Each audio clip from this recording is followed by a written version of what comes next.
ازيكم يا بنات عاملين ايه؟ تاخدوا مني نصيحة. الطاجن ده ما تفكروش تعملوه، عشان لو عملتوه ولادكم هيطلبوه منكم كل يوم. ما اقولكوش على طعمه وعلى ذوبان اللحمة وعلى كرملة البصل اللي فيه، حاجة كده تحفة. والصوص بتاعه يجنن، واتعمل بكل سهولة وبمكونات بسيطة جدا.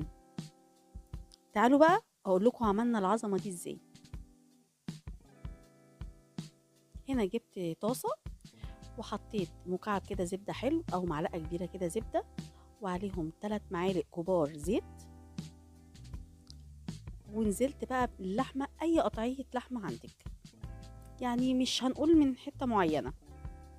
قطعتها كده مكعبات، بس تكون مش سميكة، يعني رفيعة شوية.